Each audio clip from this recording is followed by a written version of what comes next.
કેમ છો વિદ્યાર્થી મિત્રો? આજે આપણે વિડિયો લેક્ચરમાં જોશું પ્રકીર્ણ સ્વાધ્યાયનો ભાગ ત્રીજો, જેમાં આપણે ડિસ્કસ કરીશું ક્વેશ્ચન નંબર 11 થી લઈને ક્વેશ્ચન નંબર 16, એટલે 11 માંથી લઈને 16 પ્રશ્નો સુધી આજે આપણે આમાં પ્રશ્નોની ડિસ્કસ કરીશું. તો જો તમે આ ચેનલ ઉપર હજી નવા હોય અને હજી પણ જો આ ચેનલને સબસ્ક્રાઇબ ન કરી હોય તો ચેનલને સબસ્ક્રાઇબ કરી લો અને બાજુમાં આવેલા બેલ જેવી નિશાનીને ક્લિક કરી લો, જેની લીધે અમે જ્યારે પણ ગણિતનો વિડીયો અપલોડ કરીશું તમને એની નોટિફિકેશન સૌથી પહેલા મળશે. માતૃભાષામાં સરળ રીતે અને સીધી રીતે એકદમ શાંતિથી ગણિતને સમજાવવાનો અમે પ્રયત્ન કરી રહ્યા છીએ, તો તેમાં અમને તમે સપોર્ટ કરજો. બરોબર, ચાલો શરૂ કરીએ. ક્વેશ્ચન નંબર 11મો પ્રશ્ન, 11મો પ્રશ્ન તમારા સામે છે. તેમાં તમને કીધું છે, જો ગણ a અને ગણ b બે ગણો છે અને કોઈ પણ ગણ x માટે જો a છેદ x બરાબર b છેદ x does not equal to empty set, એટલે કે બરાબર ખાલી ગણ ન થતો હોય.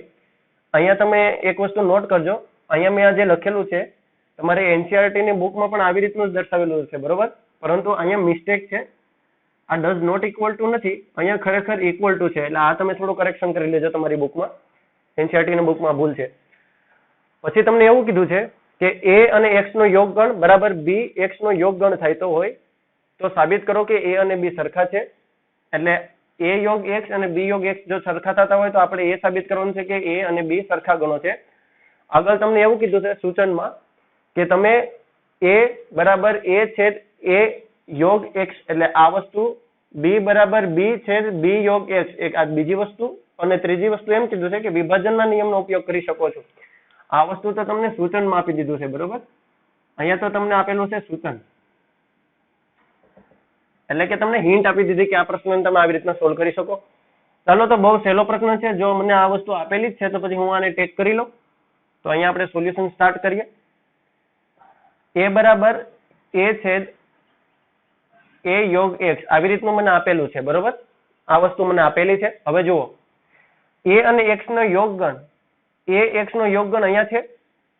તમે જાણો છો કે આ બે વસ્તુ તમને ગિવન ડેટામાં આપેલી હોય અને તમારે આ વસ્તુ તો સાબિત કરવાની છે, a બરાબર b સાબિત કરવાનું છે. ક્લિયર? તો હું એમ કરી શકું કે a x નો યોગ ગણ બરાબર b x નો યોગ ગણ રિપ્લેસ કરી શકું, કારણ કે આ બે વેલ્યુ તો સરખી છે. તો આખા ઇક્વેશનમાં મને a યોગ x જ્યાં દેખાય ત્યાં હું આવી રીતનું મૂકી શકું. બરોબર, તો ચાલો એને આપણે મૂકીએ. તો હું આમ લખી શકું, a બરાબર a છેદ a યોગ x દેખાય ત્યાં b યોગ x લગાડી દઉં, તો આ b યોગ x થઈ ગયો. હવે આગળ જુઓ, a ના તો a બરાબર તો બરાબર, અહીંયા મારે વિભાજનનો નિયમ વાપરવો છે. તો વિભાજનનો નિયમ શું થાય? દાખલા તરીકે 2 × 3 + 4 આવી રીતનું હોય ને અહીંયા મારે વિભાજનનો નિયમ કરવો હોય, પહેલા તો આપણે આને કેમ સાદુરૂપ આપતા? 4 5 6 અને 7, ટોટલ 7 કરતા અને 7 નું મલ્ટીપ્લિકેશન 2 સાથે કરતા, એટલે 7 દુ 14, એટલે જવાબ આપણને 14 મળતો. હા, એ મેથડ સાચી હતી, પણ અહીંયા આપણે કેમ કરવાનું? જુઓ, 2 નું મલ્ટીપ્લિકેશન થશે પહેલા 3 સાથે, એટલે આ 2 ગુણાકાર થશે 3 સાથે, તે જ 2 નો ગુણાકાર થશે 4 સાથે, એટલે આનો ગુણાકાર હું 4 સાથે કરું, એટલે કઈ રીતે થશે? આ 2 × 3, 2 × 4, અને આનો જે જવાબ આવે તેને પછી હું પ્લસ કરી દઈશ, એટલે સરવાળો આ થશે 4 દુ 8, 3 દુ 6, 8 અને 6 નો સરવાળો જે મળે તે મારો જવાબ, એ પણ 14 જ મળે. તેથી આને આપણે વિભાજનનો નિયમ કરીએ. આ વિભાજનના નિયમ પ્રમાણે મારે અહીંયા સાદુરૂપ આપવાનું છે. તો હવે હું શું કરા જાઉં? a નો છેદગણ b સાથે કરીશ, એટલે આ a b સાથે છેદગણ ક્રિયા કરશે, તે જ a પાછો x સાથે છેદગણની ક્રિયા કરશે, અને પછી એ બંને ક્રિયાઓ વચ્ચે યોગગણની ક્રિયા થશે. તો ચાલો એ વસ્તુને હું લખી નાખું. a છેદગણ b થશે, પછી તે જ a x સાથે છેદગણ કરશે, a છેદ x, અને આ બંને વચ્ચે યોગગણની ક્રિયા થશે. સમજાઈ ગયું તમને? ઓકે, તો આ a બરાબર હું શું લખી શકું? a છેદ b એમના એમ, યોગગણની નિશાની પણ એમની એમ. a છેદ x ને ધ્યાનથી જુઓ, તો a છેદ x બરાબર b છેદ x બરાબર ખાલી ગણ, એટલે તમે આની કાં તો આની કિંમત મેળવવા જશો તો તમને કાંઈ વસ્તુ મળશે નહીં, એક પણ ઘટક મળશે નહીં, એટલે ખાલી ગણ. તમને અહીંયા is does not equal to NCERT ની બુકમાં આપે છે, પણ અહીંયા મિસ્ટેક છે, ઇક્વલ ટુ ખાલી ગણ થાય છે. એટલે આવું જ્યાં પણ દેખાય ત્યાં હું ખાલી ગણ મૂકી શકું. હવે તમે જો, a છેદ b નો યોગ ગણ ખાલી ગણ સાથે થતો હોય તો જવાબમાં તો તમને a યોગ b જ મળવાનો છે ને, સોરી, a છેદ b જ મળવાનો છે ને. આનું કારણ શું? કારણ કે ખાલી ગણ એટલે એક પણ ઘટક નહીં, તો કોઈ એક એવી વસ્તુ છે જેનો યોગ ગણ કોઈ પણ વસ્તુ સાથે થતો નથી, તો સ્વાભાવિક છે જવાબમાં એનું એ જ આવે. તો આપણને આ એ મેળો, એ બરાબર આપણને મેળ્યું છે a છેદ b. આને પરિણામ 1 આપી દઈએ નામ. બરોબર. હવે જુઓ, બહુ સહેલો પ્રશ્ન છે, સ્ટેપ વાઇઝ તમે કરશો તો તમને આવડી જશે. શું કર્યું અહીંયા મેં? આ વસ્તુ મને આપેલી હતી તો મેં પેલા એ લખી નાખી, પછી a અને x ના યોગગણ જ્યાં દેખાય ત્યાં મેં b x ના યોગગણ વાળી વસ્તુ b યોગ x મૂકી દીધું, અને પછી વિભાજનનો નિયમ વાપરેલો. વિભાજનનો નિયમ વાપરતા મને એ ખબર પડી કે a અને x નો છેદગણ એ બીજું કઈ નથી પણ ખાલી ગણ છે, તો a અને x ના છેદગણમાં મેં ખાલી ગણ મૂક્યું, બાકી બધું એમનું એમ રાખ્યું. પછી a b ના યોગગણ ખાલી ગણ સાથે કરવા ગયો તો જવાબ તો અહીંયા મિસ્ટેક છે, અહીંયા a છેદ b આવે, અહીંયા પણ a છેદ b આવશે. તો આનો યોગગણ કરવા ગયો તો a છેદ b મળ્યું. તો એક્ઝેક્ટલી મને a બરાબર a છેદ b મળેલું છે. આ પરિણામ 1 થઈ ગયું. ચાલો હવે પરિણામ 2 તરફ જોઈએ. પરિણામ 2 માં આપણે આ વસ્તુને વાપરીએ, b બરાબર b છેદ b યોગ x, આવું હું લખી શકું. હવે અહીંયા જુઓ, b યોગ x છે, b યોગ x બરાબર તો બીજું કઈ નથી પણ a યોગ x છે. તો આની જગ્યાએ હું વેલ્યુ રિપ્લેસ કરી દઉં a યોગ x ની, બાકી બધું એમનું એમ મેં મૂકી દીધું. આગળ જોઈએ તો b બરાબર b, b ના b બરાબર ના બરાબર. વિભાજનનો નિયમ ફરી એકવાર અહીં લગાડીએ તો અહીંયા તો આવું થાય b છેદ a, b છેદ x, અને આ બંને વચ્ચે યોગગણની નિશાની. આવું કઈ રીતે બેનું? હમણાં આપણે અહીંયા જોયું હતું એ જ પ્રમાણે અહીંયા કરેલું છે. ઓકે, ઇક્વલ ટુ આ b છેદ x એ બીજું કઈ નથી પણ b છેદ x તો ખાલી ગણ છે, તો પછી હું આની જગ્યાએ ખાલી ગણ મૂકી દઉં, યોગ નિશાનીની યોગ નિશાની, b છેદ આ એમ ના એમ બરાબર b. ઓકે, તો b બરાબર મને શું મળ્યું? b છેદ a મળે. આ વસ્તુ જે મને મળી, અહીંયા વસ્તુ જે મળી, આ બંને સરખી દેખાય છે. તમે ધ્યાનથી જોશો તો તમને સરખું દેખાય છે. ઓકે, તો અહીંયા જુઓ, પરિણામ 1, પરિણામ 2, પરિણામ 1 અને 2 તમને સરખા લાગતા હશે. જુઓ, a બરાબર a છેદ b છે, b બરાબર b છેદ a છે. તો a છેદ b હોય કે b છેદ a હોય, જવાબ તો સરખો જ હોય ને. આનો મતલબ તો એક જ થયો, a અને b નો છેદગણ કરું કે b અને a નો છેદગણ કરું. એનો મતલબ એમ થયો કે પરિણામ 1 અને પરિણામ 2 ની અંદર જ્યાં જમણી બાજુઓ છે તે મને સરખી મળે. એટલે પરિણામ 1 અને પરિણામ 2 માં જો જમણી બાજુ સરખી મળતી હોય તો ડાબી બાજુ પણ સરખી જ હોય. તેથી આપણે એમ કહી શકાય કે પરિણામ 1 તથા પરિણામ 2 પરથી a છેદ b બરાબર b છેદ a થાય છે, માટે a બરાબર b હોય. બરોબર, આથી શું થાય છે બાળકો? સાબિત થાય છે. કેમ? બાકી હતો ને એકદમ ઈઝી એક્ઝામ્પલ. વસ્તુ એટલી પકડવાની હતી આપણે અહીંયા કે અહીંયા ઇક્વલ ટુ ને બદલે ડઝ નોટ ઇક્વલ ટુ લગાડેલું છે, જ્યારે અહીંયા ખરેખર ઇક્વલ ટુ આવે છે. NCERT માં મિસ્ટેક હતી. તો આવી રીતનો આખો પ્રશ્ન થાય. તમને સમજાઈ ગયો હશે. ઓકે, ચાલો આપણે ક્વેશ્ચન નંબર 12 તરફ જોઈએ. 12મો પ્રશ્ન. 12મો પ્રશ્ન તમે ધ્યાનથી જુઓ તો શું કીધું છે એમાં? ગણ a, b અને c એવા શોધો કે જેથી a છેદ b, b છેદ c અને a છેદ c અરિક્ત ગણો થાય. અરિક્ત ગણો એટલે શું થાય? અરિક્ત ગણોનો મતલબ શું કહેવાય? અરિક્ત ગણો એટલે બીજું કઈ નહીં, રિક્ત એટલે ખાલી, તો અરિક્ત એટલે ભરેલા. રિક્ત નો મતલબ એવો થાય કે જે ગણમાં કોઈ પણ ઘટક ના હોય, જેને ખાલી ગણ કહેવાય. એટલે તમે એમ સમજો કે રિક્ત શબ્દ જયારે સંભળાય ને તો એને ખાલી ગણ કહેવાય, ને અરિક્ત શબ્દ સંભળાય તો એ ભરેલા ગણ છે. બરોબર, એમાં કંઈક ને કંઈક ઘટકો બેઠા છે. તો આપણને એમ કીધું છે કે a b, b c કાં તો a c આનો છેદગણ કરો તો એમાં કંઈક ને કંઈક ભરેલા ઘટકો મળે, એટલે કે અરિક્ત ગણો થાય. અને ત્રીજી શરત આપણને એવી કીધી છે કે a b અને c ત્રણેયમાં હોય એવો એક પણ ઘટક નથી, એટલે કે a છેદ b છેદ c કરો તો તમને ખાલી ગણ મળે છે. વસ્તુ પકડાઈ ગઈ? તો આવી રીતના આપણે કોઈક ગણો શોધવાના છે. a b અને c ના કોઈક એવા એક્ઝામ્પલ આપણે આપી બતાવવા કે જેને લીધે આ કન્ડિશનોનું પાલન થાય. તો ચાલો આપણે શરૂ કરીએ. આપણને ગણ a, b અને c શોધવાના છે. ગણ a અને b અને c એવા શોધો કે a છેદ b કરો, b છેદ c કરો અને a છેદ c કરો તો જવાબ બરાબર કંઈક શું મળે? બરાબર અરિક્ત ગણ છે. અરિક્ત ગણ નો મતલબ હમણાં આપણે જોયું. અરિક્ત ગણ એટલે એમાં કંઈક ને કંઈક ઘટકો પડેલા છે, એ હાવ ખાલી નથી. ઓકે, પણ a b અને c આનો જ્યારે છેદ ગણ કરો તો તમને જવાબમાં ખાલી ગણ મળે. એટલે જ્યારે આનો છેદ ગણ કરો ત્રણેય ગણનો તો એ રિક્ત થઈ જાય, બાકી બે બે ગણનો છેદ ગણ કરો તો એ ભરેલા મળે, એટલે કે અરિક્ત મળે. આ પ્રશ્ન વાંચતા પણ એવું લાગે કે અરે બાપરે મરી ગયા, આ પ્રશ્ન કેમ કરશું? ખબર ને, આવું આટલું બધું આપણે જોઈએ એટલે આપણે એમ લાગે કે 11 સાયન્સ એ ગ્રુપ તો બહુ ખોટું સિલેક્ટ કરી લીધું, આમાં તો બહુ જટિલ પ્રશ્નો આવે છે. અરે કઈ જટિલ પ્રશ્નો નથી, ગણિત જેવો તો એક વિષય નથી, બહુ સહેલામાં સહેલો છે. વિશ્વમાં સૌથી સહેલામાં સહેલો વિષય ગણિત છે. જુઓ, આ આખા પ્રશ્નને તમે ધ્યાનથી જુઓ ને તો આને તો હું વેન આકૃતિથી દોરી દઉં. અને આ પ્રશ્ન બીજું કઈ નથી પણ આના પછીનો 13મો, 14મો, 15મો, 16મો જે પ્રશ્નો છે ને એની તમને તૈયારી કરાવવા માંગે છે. આ પ્રશ્ન કેવી રીતે જોવું? આ પ્રશ્ન તમને વેન આકૃતિથી તમે એને આરામથી હેન્ડલ કરી શકો જો તમને 3 ગણોની વેન આકૃતિ આવડતી હોય તો. હું શું કહેવા માંગુ? માની લો કે આ સાર્વત્રિક ગણ છે, આમાં ગણ a છે, આ ગણ b છે અને આ ગણ c છે. ક્લિયર થયું? રેડી? તો મેં વેન આકૃતિ દોરી લીધી, ત્રણેય ગણોની વેન આકૃતિ દોરી. આ ગણ a છે, આ ગણ b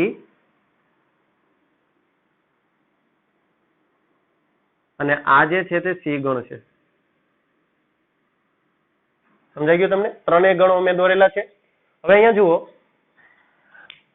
આ ભાગને કયો ભાગ કહેવાય? અહીંયા જે હું ટપકા કરું છું ને, આ ટપકા વાળા ભાગને કયો ભાગ કહેવાય? તમે ખાલી આકૃતિ સમજી લો, મોટા મોટા સૂત્રો યાદ રાખવાની કોઈ જરૂર નથી. વિશ્વાસ રાખો, વેન આકૃતિથી મોટા મોટા પ્રશ્નો, JEE ના પ્રશ્નો પણ હેન્ડલ થઈ શકે છે. હા, એટલે કઈ એવી મોટી ગભરાવાની વાત નથી. બરોબર? આ જે ટપકા છે ને, આ ટપકાને પહેલા તમે જોઈ લ્યો. હું ઝડપથી ટપકા કરી નાખું, બાકી વિડીયો લાંબો બની જશે. ઓકે, વાહ ભાઈ વાહ, બહુ મસ્ત આકૃતિ બની ગઈ. દેખાય છે તમને ટપકા વાળા જે ભાગ છે? આ ટપકા વાળા પ્રદેશને શું કહેવાય? એકદમ દેશી ભાષામાં, એકદમ સાદી ભાષામાં, કાઠિયાવાડી ભાષામાં શું કહેવાય? જો આને કહેવાય ફક્ત a વાળા પ્રદેશ. ફક્ત a ઘટકમાં બેઠવા વાળા કેટલા? તો એ અહીંયા આવે. ફક્ત b ઘટકમાં બેઠવા વાળા કેટલા? તો અહીંયા આવે. ફક્ત c ઘટકમાં બેઠવા વાળા કેટલા? તો એ અહીંયા આવે. બરોબર? એટલે હું આને આમ કહું, આ વસ્તુ છે ફક્ત a વાળા, ફક્ત a. આને કહેવાય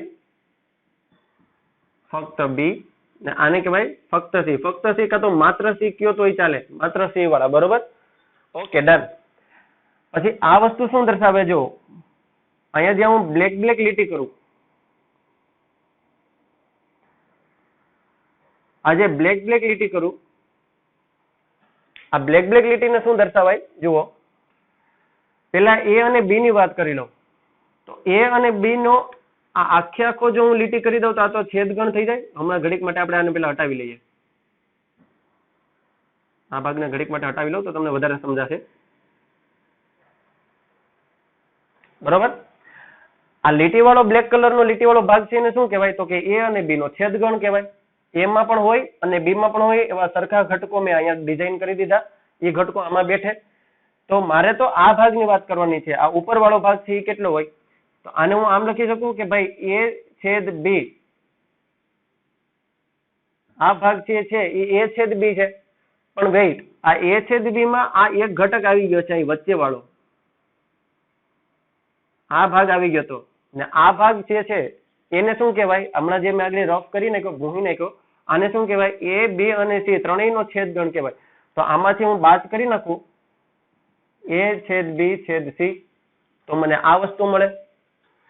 એવી રીતનું મારે અહીંયા જો આ ઘટક મારે મેળવવો હોય તો હું શું કરું? આ લીટી વાળો પ્રદેશ મારે મેળવવો હોય તો હું શું કરું? a અને c. આને તો તમે કાં તો તમે આમ પણ લખી શકો, આવડું મોટું ન લખવું હોય તો.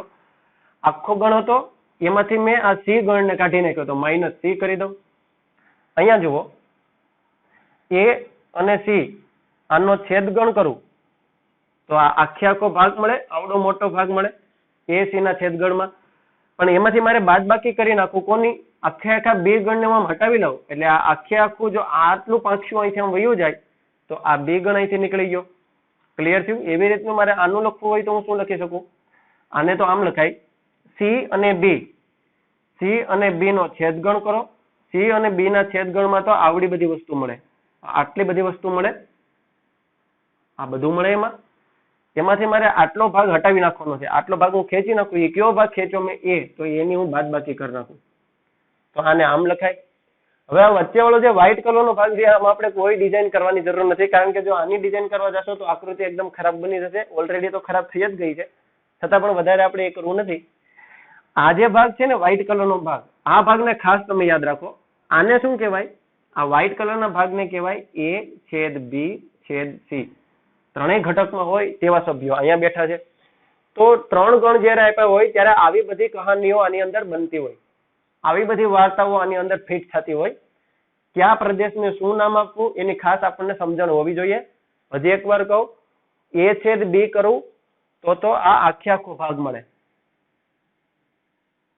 બરોબર? આ વ્હાઈટ કલરનો આખો ભાગ મળે. મારે તો ખાલી આટલા જ ભાગની જરૂર છે. મારે તો ખાલી આટલા જ ભાગની જરૂર હોય તો એમાંથી મારે A અને B ના છેદગણમાંથી આ C નો જે ગોળો છે તેને ખેંચી લેવો પડે. C ના ગોળાને ખેંચી લો તો આટલો ભાગ કપાઈને નીકળી જાય. એ આખા C ને હું કાઢું છું, તેથી એને હું C ગણ લખું. ઓકે, તો આ બધી બેઝિક માહિતી છે જે હમણાંના પ્રશ્નો સોલ્વ કરવામાં આપણને બહુ એટલે બહુ મદદરૂપ થશે. Okay, don't worry.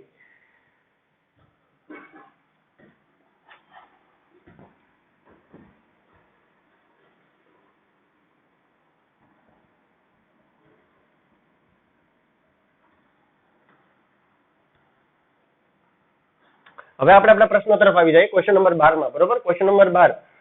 આટલી બધી માહિતી એ માટે લીધી કે ક્વેશ્ચન નંબર 12 પણ તમને આવડી જાય, 13 પણ આવડી જાય, 14, 15, 16 બધામાં તમને ખબર પડી જાય. શું કહે છે? A/B/C એવા શોધો કે A/B, B/C અને A/C બરાબર કંઈક ભરેલ ગણ મળે. તો આપણે વેન આકૃતિ દોરી લઈએ. આપણે તો A ગણ, B ગણ ને C ગણ ને મેળવવાના છે. તો આપણે વેન આકૃતિ તૈયાર થઈ ગઈ. જુઓ, આ ગણ A, આ ગણ B અને આ ગણ C.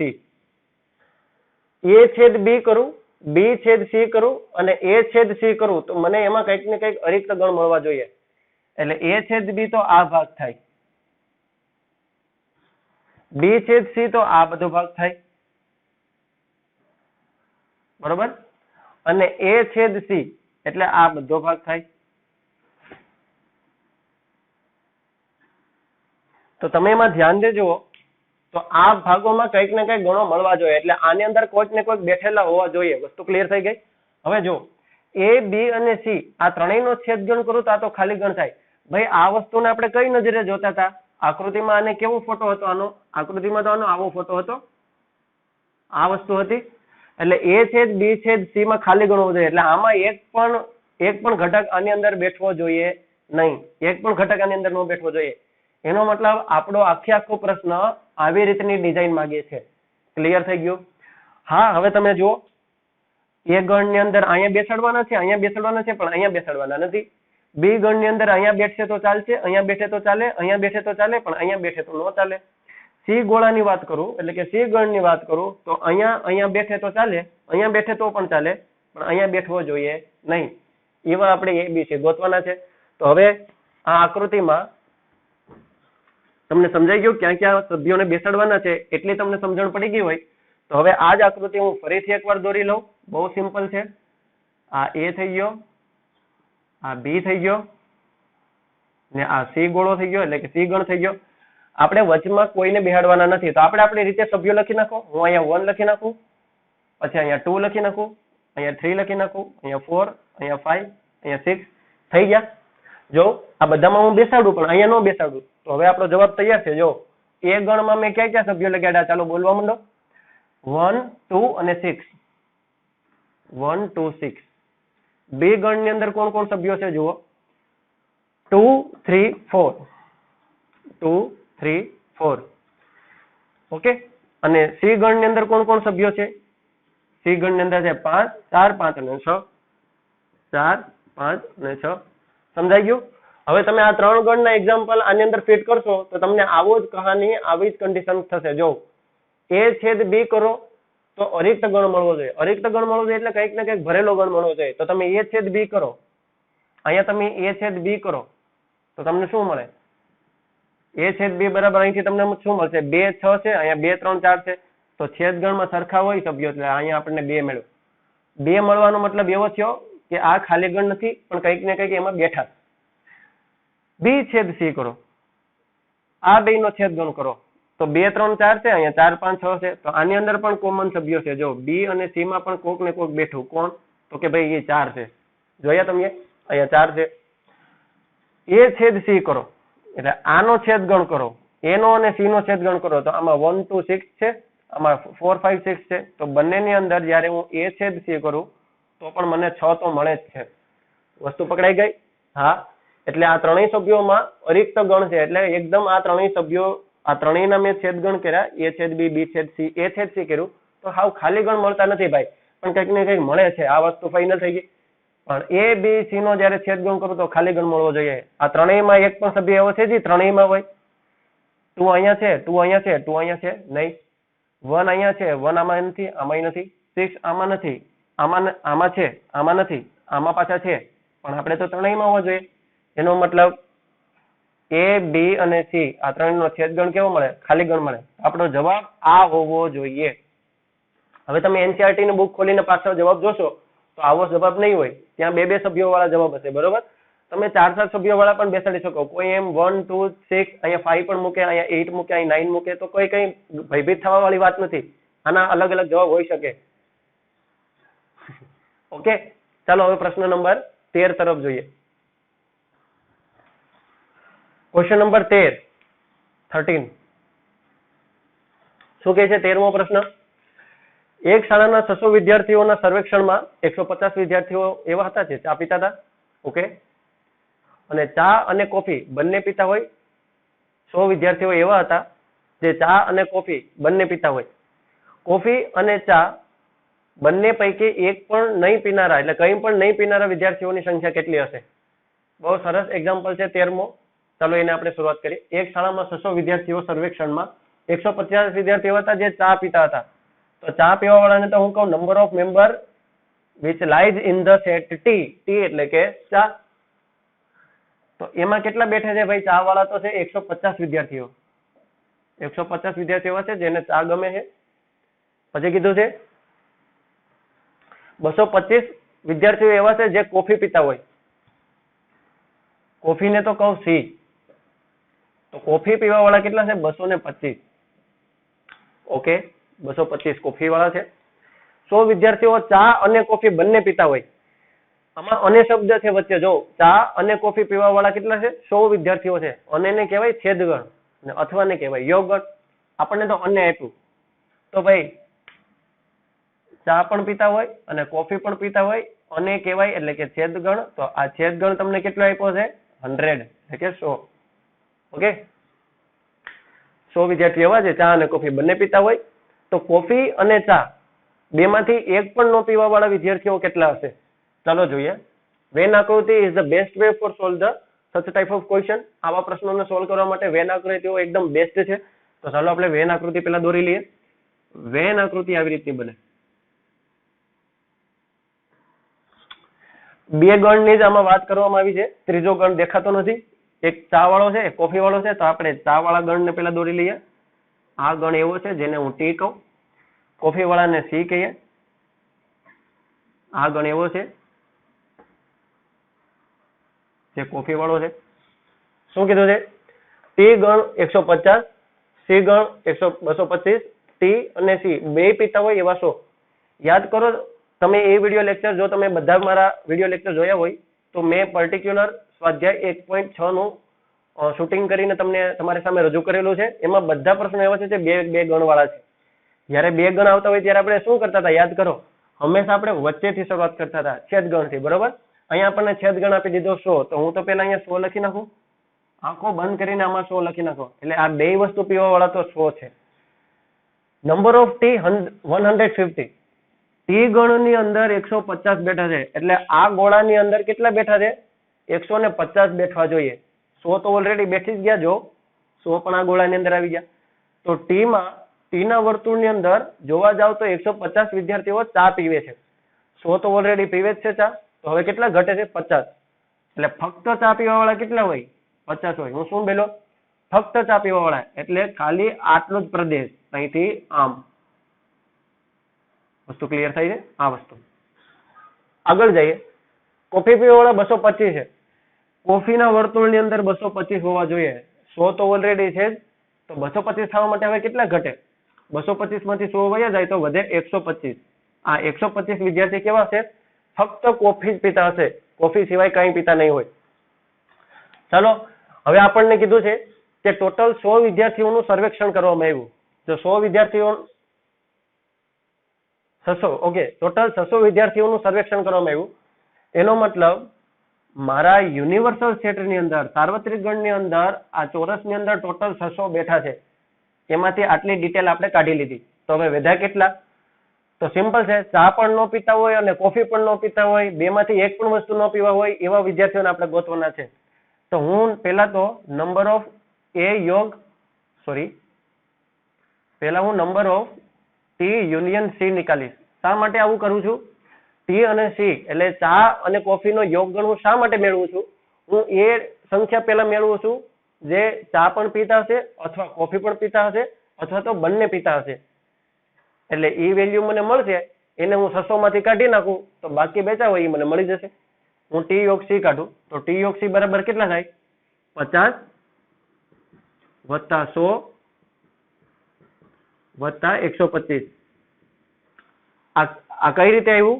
યાદ હોય તો તમને જો મેં આ સૂત્ર લગાડ્યું T minus C plus T છેદ C plus C minus T. C minus T clear થયું? ફક્ત ટી વાળા, ટી અને કોફી બે વાળા, ફક્ત કોફી વાળા આ બધાનો સરવાળો કરું તો મને ટી અને સી નો યોગ ગણ મળે.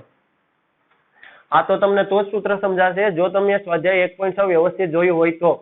બરોબર? અને જો તમે એ ન જોયું હોય તો ઉપર આઈ બોલ છે એની ઉપર જુઓ સજેશન આવી ગયું છે તેમાં તમે ક્લિક કરો એટલે ડાયરેક્ટ ત્યાં પૂગી જશો. આગળ જઈએ. 100 ને 50 થાય 150, 150 ને આ 125 એટલે 50 ને 25 થાય 75 ને 275 ટોટલ થયા. એનો મતલબ એવો થયો કે number of T union C એટલે ચા પણ પીતા હોય અથવા તો કોફી પણ પીતા હોય ઓછામાં ઓછું એક પીણું પીતા હોય તેવા વિદ્યાર્થીઓ 275 થાય. ઓછામાં ઓછું એક પીણાનો મતલબ એવો થયો કે કાં તો એક પીણું પીતા હશે કાં તો એક થી વધારે પીણા પીતા હશે. અહીં 10, 15, 20, 12 ની તો પીણાની વાત જ નથી થતી. અહીં તો ખાલી બે જ પીણા આપ્યા છે ચા અને કોફીના. એટલે કાં તો ચા પીતા હશે કાં તો કોફી પીતા હશે કાં તો બંને પીતા હોય એવા ટોટલ વિદ્યાર્થીઓ 275 થયા. કેટલામાંથી? 600 માંથી. એટલે ટોટલ આપને 600 વિદ્યાર્થીઓ આપેલા છે તો હું આમ લખી શકું કે બંને પૈકી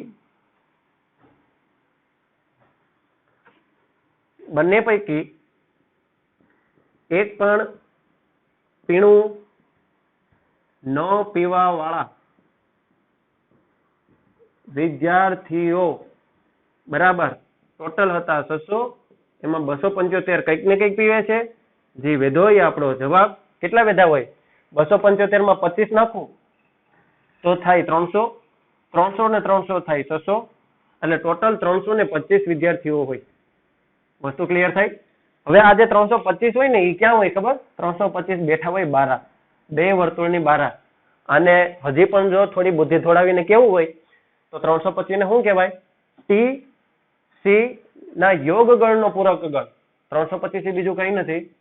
આ 325 બહારનો જે પ્રદેશ છે ને એ શું છે? ટી સી નો યોગ ગણ કરું અને એનો પૂરક ગણ. એટલે સાર્વત્રિક ગણમાંથી મેં ટી અને સી ના યોગ ગણને બાદ કરી નાખ્યો તો મને 325 મળી ગયા. Very very easy question. એકદમ સિમ્પલ પ્રશ્ન હતો, આપણને 325 જવાબ મળી ગયો અને એકદમ સારામાં સારો એક્ઝામ્પલ હતો. બરોબર? સમજાઈ ગયો હતો? પ્રકીર્ણ સ્વાધ્યાય નહોતો. ઇમ્પોર્ટન્ટ છે, આઈએમપી છે, વ્યવસ્થિત ધ્યાન આપેલું છે તો સમજાઈ ગયો હશે. બાકી વિડીયો રિવાઇન્ડ કરો, નોટ કરવો હોય તો નોટ કરી લો. હું થોડો દૂર વયો જાઉં. બરોબર? 14મો પ્રશ્ન શું કહે છે? વિદ્યાર્થીઓના એક જૂથમાં 100 વિદ્યાર્થીઓ હિન્દી ભાષા જાણે છે, 50 વિદ્યાર્થીઓ એવા છે જે અંગ્રેજી ભાષાને જાણે છે અને 25 વિદ્યાર્થીઓ એવા છે જે આ બંને ભાષા જાણતા હોય. આ જૂથમાં ટોટલ તો કેટલા વિદ્યાર્થીઓ હશે એ આપણે ગોતવાનું છે. તો ચાલો મેળવીએ. વિદ્યાર્થીઓનું એક જૂથ આપી દીધું છે. 2 ભાષાઓની વાત કરવામાં આવી છે. એક ભાષા છે હિન્દી, આપણને બધાને આવડે છે, પિક્ચરો જોઈ જોઈને શીખી ગયા છો, બરોબર. અને બીજી ભાષા કેવી છે? અંગ્રેજી છે, એટલે કે ઇંગ્લિશ. આ 2 ભાષાની વાત કરવામાં આવી છે. શું કીધું છે? વિદ્યાર્થીઓના એક જૂથમાં 100 વિદ્યાર્થીઓ હિન્દી જાણે છે, હિન્દી બોલવા વાળા છે 100. 50 ભાષા અંગ્રેજી જાણે છે, એટલે અંગ્રેજી ને ઇંગ્લિશ ભાષા જાણવા વાળા 50 છે. 25 એવા છે જે બંને ભાષા જાણે છે. બંને ભાષા જાણતા હોય એને કહેવાય એચ અને ઈ નો છેદગણ. આ તો તમને બધાને ખબર પડી ગઈ છે. આ તો છે 25. ક્લિયર થયું? આ જૂથમાં ટોટલ કેટલા વિદ્યાર્થીઓ હશે? બહુ સિમ્પલ છે. હું પેલા વેન આકૃતિ તરફ વયો જાઉં. વેન આકૃતિના સિલિન્ડર થઈ જવાનું. બહુ કઈ બુદ્ધિ ન ખબર પડે, બુદ્ધિ ના દોડે તો વેન આકૃતિના પગે પડી જવાનું. એ તમને જવાબ આપી દેશે. એચ અને ઈ ના ગોળા દોરી લઈએ. આ થયો એચ નું સર્કલ, આ થયું ઈ નું સર્કલ. 2 ગણ આપ્યા હોય તો આપણે તો હંમેશા છેદગણ એટલે વચ્ચેથી ચાલુ કરવાનું. એચ અને ઈ નો છેદગણ 25 છે તો હું આખો બંધ કરીને પેલા તો અહીંયા 25 લખી નાખીશ. ઓકે, હવે શું કીધું? એચ ના વર્તુળની અંદર 100 બેઠા છે, હિન્દી બોલવા વાળા 100 છે. 25 તો ઓલરેડી હિન્દી અત્યારે બોલે છે, મારી જેમ બકબક કરે છે. તો હવે કેટલા વેધા? 75 જણા વેધા હોય. આ 75 જે છે તે અહીંયા બેઠા હોય, 75 અહીંયા બેઠા હોય. કારણ કે 75 ને 25 નો સરવાળો કરો તો 100 થઈ જાય, એટલે 100 જણા હિન્દી બોલતા થઈ જાય. ઇંગ્લિશ બોલવા વાળા 50 છે, એટલે ઇંગ્લિશના વર્તુળની અંદર કેટલા હોય? 50. એમાંથી 25 તો ઓલરેડી અટાણે હિન્દી ને ઇંગ્લિશ બે બોલે છે, તો હવે 50 થવા માટે કેટલા ઘટે? 50 થવા માટે 25 ઘટે. એટલે હું અહીંયા 25 મૂકી દઉં તો 25 ને 25 50 થઈ જાય. તો ઇંગ્લિશના વર્તુળની અંદર થઈ ગયા 50. ડન. ઓકે, આપણને એવું કહેવાનું છે કે આ જૂથમાં કેટલા વિદ્યાર્થીઓ હશે? એટલે આપણે તો એચ અને ઈ નો યોગ ગણ મેળવવાનું કીધું છે. તો એન એચ યુનિયન ઈ બરાબર ફક્ત એચ વાળા, જેને એચ માઇનસ ઈ કહેવાય, પ્લસ એચ અને ઈ બે બોલતા હોય એવા, જેને એચ ઈ ના છેદગણ કહેવાય, પ્લસ ઈ માઇનસ એચ, જેને કહેવાય ફક્ત અંગ્રેજી બોલતા હોય એવા. તો ચાલો, આ કેટલા છે? 75 છે, પ્લસ આ કેટલા છે? 25 છે, પ્લસ આ પણ કેટલા છે? 25 છે. 25 ને 25 થાય 50, કાં તો તમે એમ કહો 75 ને 25 થાય 100, 100 ને 25 થાય 125. એટલે ટોટલ 125 સ્ટુડન્ટ એવા હશે જે હિન્દી, ઇંગ્લિશ ઓછામાં ઓછી એક ભાષા તો બોલતા જ હશે. હા, તમને ઘણી વાર એમ કે ઓછામાં ઓછી એક ભાષા મેળવવા વાળા બોલતા હોય એવા વિદ્યાર્થીઓ કેટલા? તો પણ એને એચ અને ઈ નો યોગ ગણ જ કહેવાય. ઓછામાં ઓછી એક ભાષાનો મતલબ એવો થાય કે 2 માંથી એક ભાષા કાં તો 1 થી વધુ ભાષા તો બોલતા જ હશે. તો એચ યોગ ઈ માં કોણ કોણ? 125 ની અંદર કોણ કોણ વિદ્યાર્થીઓ આવે? ફક્ત હિન્દી વાળા પણ આવી ગયા, ફક્ત ઇંગ્લિશ વાળા પણ આવી ગયા. હિન્દી અને ઇંગ્લિશ બંને બોલતા હોય તેવા લોકો પણ આની અંદર આવી ગયા છે. ઓકે, એટલે આપણને તો આ બધો યોગ ગણ મળી ગયો. જો તમને એમ કે ફક્ત હિન્દી વાળા કેટલા? તો થાય 75. ફક્ત ઇંગ્લિશ વાળા કેટલા? તો થાય 25. બરોબર? ઓકે, તો ક્વેશ્ચન નંબર 14 ઘાવેડો જલ્દીથી સોલ્વ થઈ ગયો છે. ચાલો 15મો પ્રશ્ન જોઈએ. ક્વેશ્ચન નંબર 15, 15મો પ્રશ્ન. 15મો પ્રશ્ન છે, 60 વ્યક્તિઓના સર્વેક્ષણમાં 25 વ્યક્તિઓ સમાચાર પત્ર એ જ વાંચતા હતા, 26 સમાચાર પત્ર ટી વાંચતા હતા અને 26 સમાચાર પત્ર આઈ વાંચતા હતા. એટલે આપણને એક એક સમાચાર પત્ર વાંચતા હોય એની માહિતી આપી દીધી. હવે આગળ જોઈએ. 9 જણા એવા હતા જે એચ અને આઈ વાંચતા હતા, 11 એચ અને ટી બંને વાંચતા હતા, 8 એવા હતા જે ટી અને આઈ વાંચતા હતા. જોયું અહીંયા બે ગણની વાત કરવામાં આવી છે અને વચ્ચે અન્ય શબ્દ છે એટલે આ બધા છેદગણ થઈ ગયા. આગળ જોઈએ. 3 એવા હતા, 3 વ્યક્તિઓ એવા હતા જે તમામ સમાચાર પત્ર વાંચતા હતા. એટલે આ તો થઈ ગયું ત્રણેયનો છેદગણ, ઈ છે 3. તો આપણે 2 વસ્તુ મેળવવાની છે. ઓછામાં ઓછું એક સમાચાર પત્ર વાંચનાર. ઓછામાં ઓછું એક સમાચાર પત્ર વાંચનારને કહેવાય એક કાં તો એકથી વધુ સમાચાર પત્રો વાંચતા હોય તેવા લોકોની સંખ્યા. અને બીજી વસ્તુ આપણને એવી મેળવવાની છે કે માત્ર એક જ સમાચાર પત્ર વાંચનાર વ્યક્તિઓની સંખ્યા કેટલી છે. માત્ર એક જ, એટલે આ તો થયું ફક્ત એક વાળા કેટલા. ચાલો આપણે જોઈએ. પેલા ગિવન ડેટા લખી લઈએ, બરોબર. 60 વ્યક્તિઓનું સર્વેક્ષણ કર્યું, એમાં તમને 25 વ્યક્તિઓ સમાચાર પત્ર એ જ વાંચે છે, એટલે આને તો number of H equal to 25 કહેવાય. પછી શું કીધું છે? 26 સમાચાર પત્ર ટી વાંચે છે, નંબર ઓફ ટી વાળા છે 26. પછી કીધું આઈ સમાચાર પત્ર વાંચવા વાળા 26, number of I equal to 26, બરોબર. 26 સમાચાર પત્ર આઈ વાંચતા હતા. હવે બે ની વાત કરી છે. જો 9 જણા એવા છે જે એચ અને આઈ વાંચતા હોય, તો નંબર ઓફ એચ ઇન્ટરસેક્ટ 9 જણા એચ અને આઈ વાંચતા હોય, બરોબર. હા, તો અહીંયા થાય 9. પછી શું કીધું છે? 11 જણા એવા છે જે એચ અને ટી બંને વાંચતા હોય, તો એચ અને ટી આવું વાંચવા વાળા તો છે 11. પછી કીધું છે 8 જણા એવા છે જે ટી અને આઈ વાંચતા હોય, ટી અને આઈ આ વાંચવા વાળા કેટલા છે? 8 જણા છે. ત્રણેય વાંચતા હોય તેવા સમાચાર પત્રો 3 છે, એટલે 3 એચ, ટી અને આઈ, આ ત્રણેય સમાચાર પત્રો વાંચવા વાળા જે છે તે ખાલી 3 જણા છે, બરોબર. તો આપણે મેળવવાનું છે પહેલી વસ્તુ, ઓછામાં ઓછું એક સમાચાર પત્ર વાંચનાર.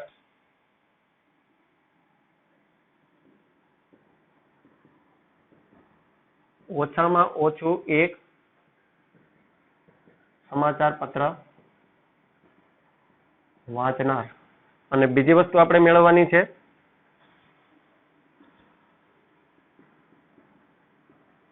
માત્ર એક જ છપ વાંચનાર. છપવાનો મતલબ થાય સમાચાર પત્ર, બરોબર. બહુ લાંબુ લખવું નથી, કંટાળો પણ આવે.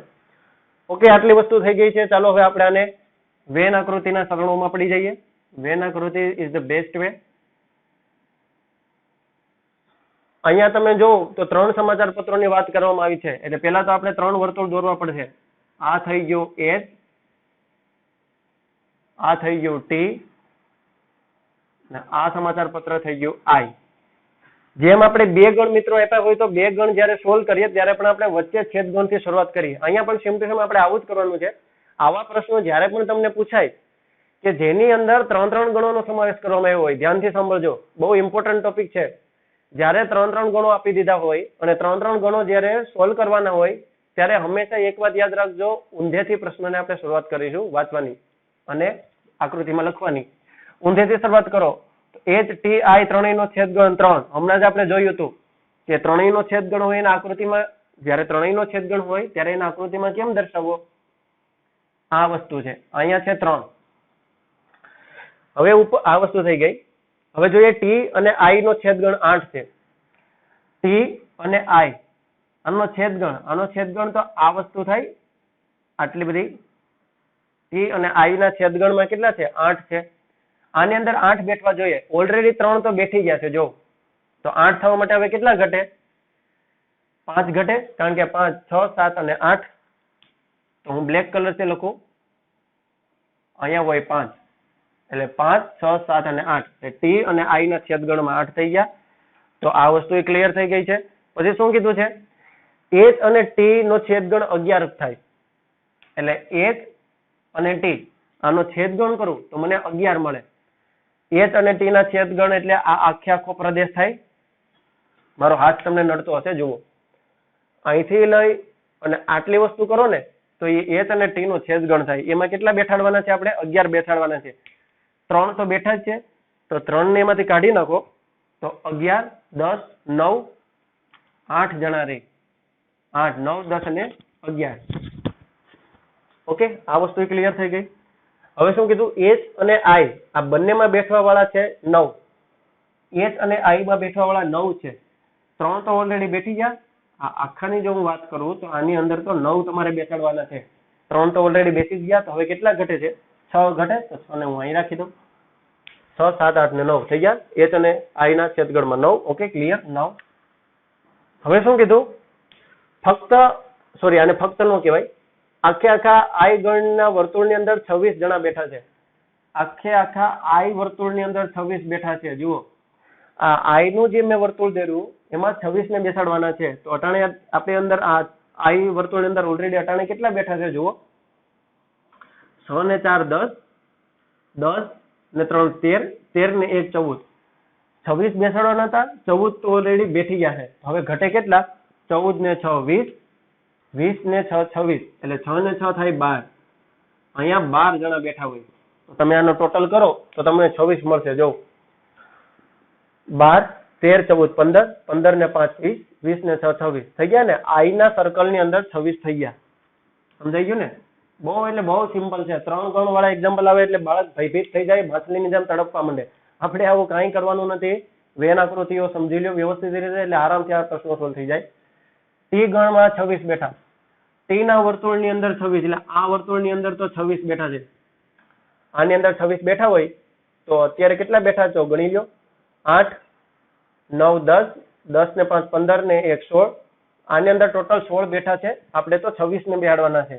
તો 26 માંથી 16 જાય, બરોબર? 26 છે એમાંથી 16 ને કાઢી નાખો તો વધે કેટલા? 10. અહીંયા 10 બેઠા હોય, ફક્ત 10. ફક્ત ટી વાંચવા વાળા 10.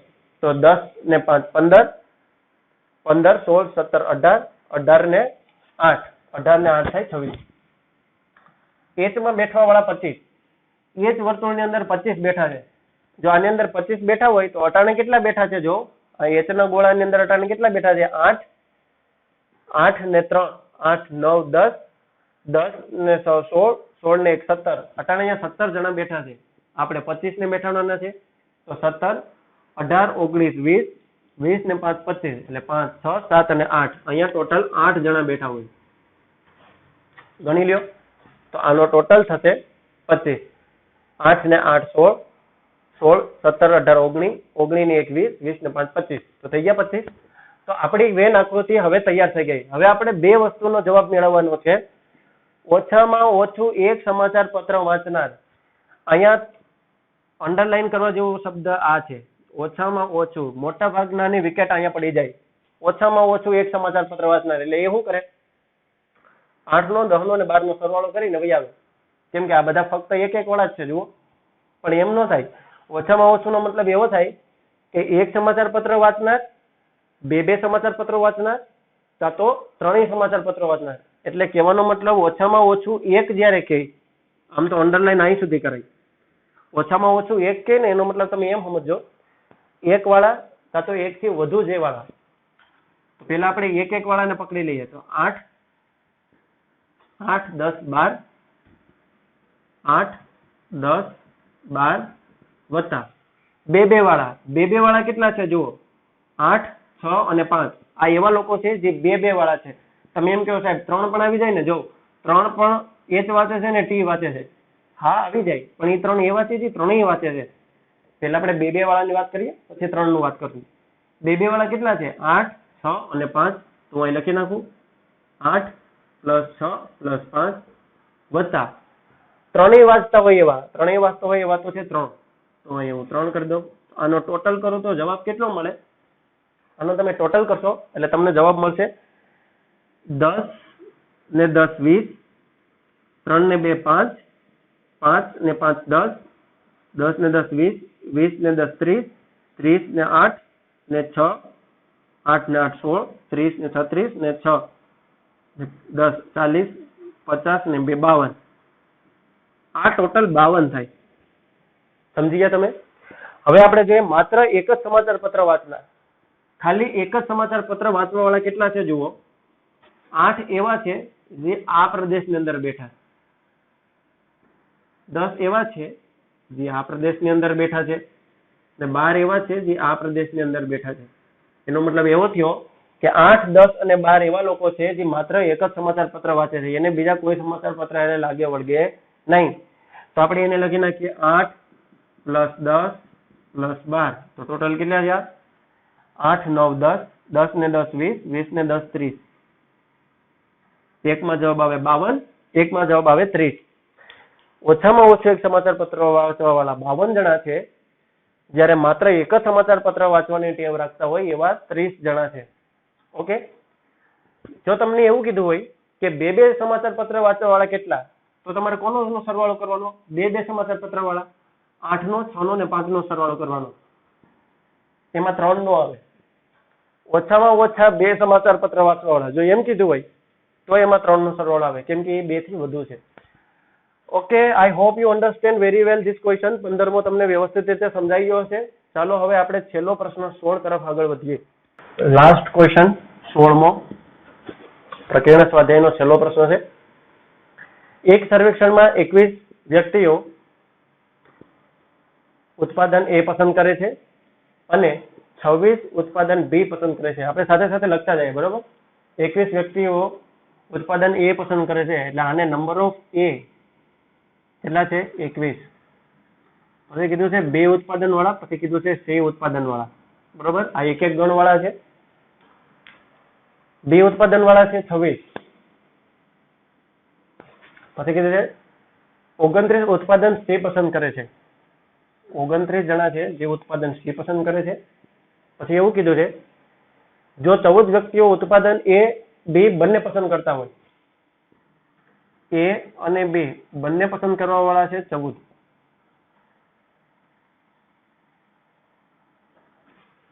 ઓકે, પછી શું કીધું છે? 12 વ્યક્તિઓ ઉત્પાદન C અને A પસંદ કરે છે.